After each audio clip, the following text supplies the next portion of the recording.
All right. How's everybody doing this evening? February 2nd, 2026. I saw a little post online on Facebook where somebody was talking about Skip James. And a long time ago, somewhere around, 1989, maybe earlier, I had an old 12-track Akai, and you could transport it pretty easily. So Tony Adams and I went down to Bentonia, Mississippi for Peter Lee, Shade Tree Music. Peter was also, I think he was with some other buddies of ours down in Oxford that had a record company, did strictly old school blues. And I don't know, in business, who knows what happens, but anyway, when we went down there, it was right next to a grocery store. And I'll think of the guy's name here in a minute. I have to look on my dadgum phone and remember everything these days. But the club, it was a grocery store, and then the Blue Front Cafe, and then right next to that was a cotton gin where the old blues guy, Jack Owens, had done a Pepsi or a Coke commercial, I'm not sure which one, and kind of a famous old blues guy. I think he ran around with Skip James. I think Jack Owens, his hands were as big as his head. I did have a poster in here where he's playing a big old, looks like a 12-string neck. I can't remember if it was an Eco, which is probably Italian made. But anyway, he tuned to E minor instead of a lot of old blues guys tuned to E major, what we call open G or open E or open D. Some of them, they had their own little tricks. They didn't have digital tuners like we do now. And sometimes they just tuned, if they weren't feeling good that one day, maybe they tuned down a little bit to make it a little easier. But I've got a track pulled up on here. This Jack and Bud Spires on harmonica. But I'm going to tell you a little bit about this place. The Blue Front Cafe. Well, it had a wood-burning stove in the center of it. And almost like any old town, the railroad tracks ran right through the center of town. And so, there's probably some of the recordings I did for Peter where the train was coming through, woo, woo, kind of thing. I don't know. Peter was the producer, the head guy, what we call executive producer, which means it was all on Peter. And I hope he sees this because I haven't heard from Peter in a long time. And I'm pretty easy to find. But anyway, I was going to play a little bit of this stuff because when Jack came in, he had a pistol on him.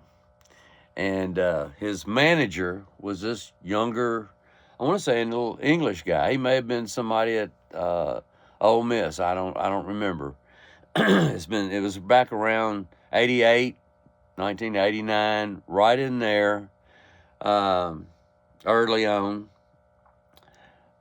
I didn't have all the stuff, compressors or whatnot, but it was the club, and then there was a kitchen, and we set up like in the kitchen window is where we set up the recorder and ran lines out there, and then behind the kitchen was a one-chair barbershop, and it had a little school picture, about that big on the mirror, Martin Luther King in about the 9th grade or something. But it was a one-chair barbershop, and then I'm going to put it behind that was a room, we call it a hoochie room. It had mattresses in it. And of course, Tony and I were like, all right, man, because we had drums. So we put these mattresses over in the corner with the drum set for some of the guys that we recorded for Peter.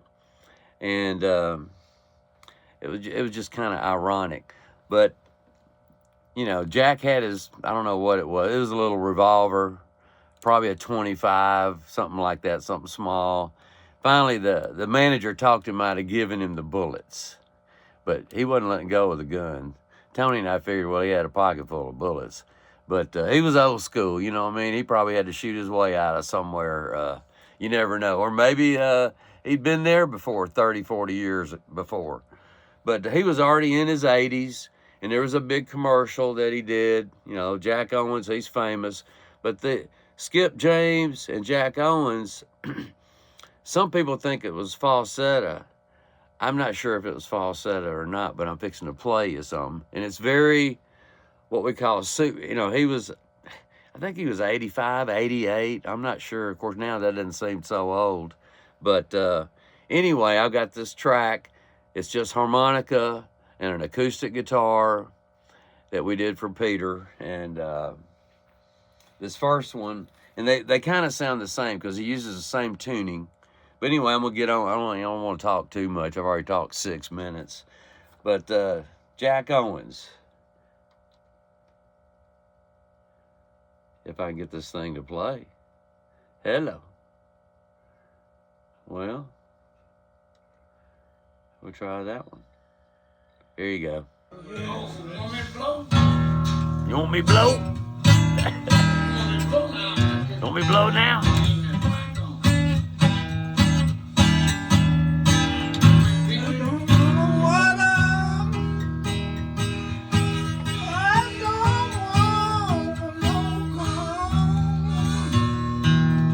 Almost gospel sounding.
I'm not gonna, because it's he gotten pretty old. But the other guy who's still around now, who had the store and the club, was Jimmy Duck. Well, what is it? Holmes, I believe that's correct. And he's around playing the blues. Yep, Jimmy Duck Holmes. And I can't remember how many artists there were. It was at least 8, maybe 10, but I'm pretty sure it was about 8. But anyway, I just kind of wanted to, the style, sometimes they sing what we call the 4 chord, change it to the next chord. You can hear it in their voice, and there's probably some notes he's playing, but the root note, you can't tell he's going to the 4 chord. Of course, at the end of it, I'll run another little piece. At the end of it, an old saying was "Cat Daddy." Tony and I, it took us forever to figure out what he was saying, but it was pretty funny. Here's another one. This is almost the same thing.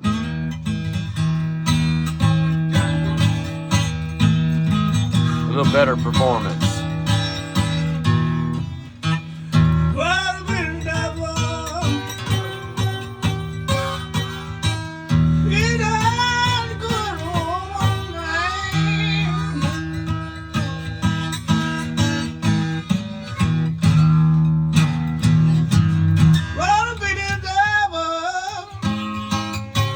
Pretty devil though, this one.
Anyway, Jack Owens, and I don't know if it ever became a CD. I know we did another project for Peter and David Kimbrough. And about the time we finished the album is when I first had a 2-inch machine, probably 96, 97. That's when we went to 24 track. And I think David ended up in jail. Rest in peace, David. His real name was David Malone, but everybody knew him as David Kimbrough, which Junior Kimbrough is another very famous North Mississippi hill country blues guy. And they're like if it was a blues tree down there in the Delta, Como, Mississippi, Clarksdale, Helena, Arkansas, probably off the Mississippi Fred McDowell, Jessie Mae Hempville. I should play some of her. I mean, look her up. She ended up having a stroke. I want to say when we went and played with Uncle Ben at the Chicago Blues Festival with Roosevelt Briggs, Scott Dodge, another guy, I don't know who, the guitar player, that's another whole crazy story. I probably am not going to tell it. But this tuning inspired me to come up with this idea for a song, Highway 17, and we did it on our second CD, Blind Mississippi Morris and the Pocket Rockets, and I'm gonna kind of jump to that. And we did it with it's kind of, minor key is sad, major key is happy. Well, the song is in an open E minor, and for some reason I wanted to put, it's an acoustic guitar, vocal, harmonica, and a violin,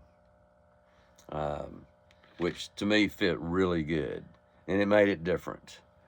And we'll see if we can't find this tune, but that ain't it. Track number 12. I'm just going to zip along, but it inspired me to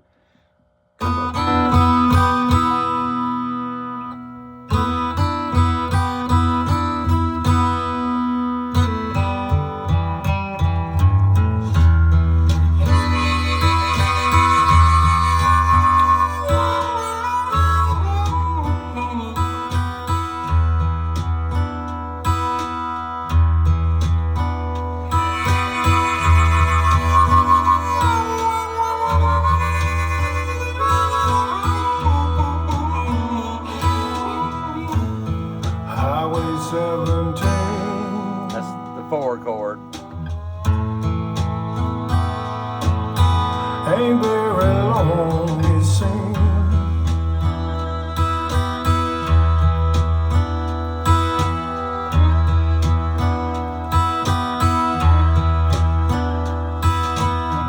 It seemed not to be going anywhere.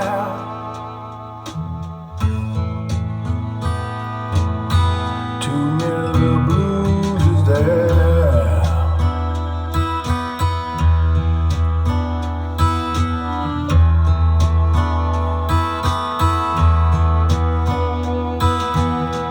They seem they gave their soul, 5 chord, back to the 1. not for diamonds or gold. On Highway 17, one lies in the east, yeah, one lies in the west. They die with the blue up on their chest.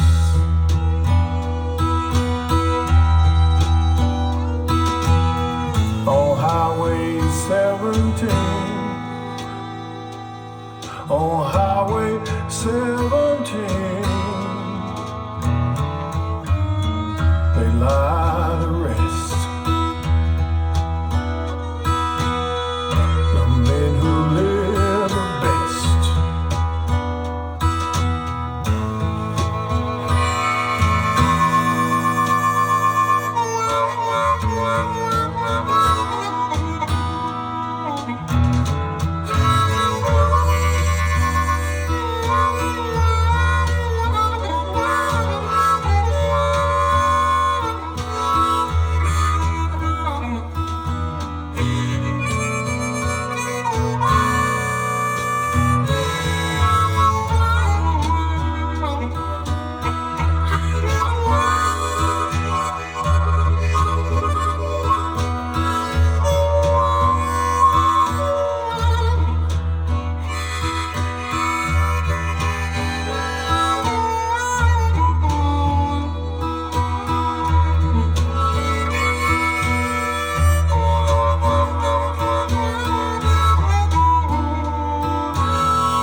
Anyway, that was Larry DeVoe on violin, which I hadn't seen him. I swear I don't think I've seen him since.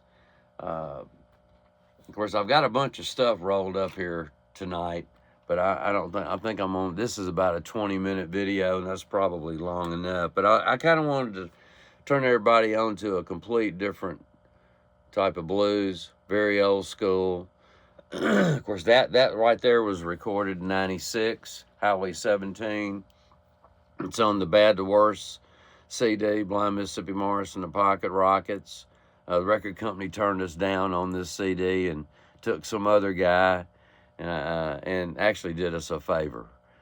That contract on the first CD, it was a 20-page contract. And in it, like if we had to check their books, they were supposed to, do an accounting every quarter, which is 4 times a year. Never happened. I think we might have got, that would have been recorded in, the first CD was in 95, probably 96 or 7, we got a little royalty check, and then maybe we got one in 98 and never got another one. But in this contract, not only do we pay their lawyer if we do this or that or blah, blah, blah, but it said 50% of the publishing in the universe now and or if it changes. So, if the Little Green Men or something start buying our CD, they're going to get their cut or something like that. Anyway, I hope everybody has a good evening.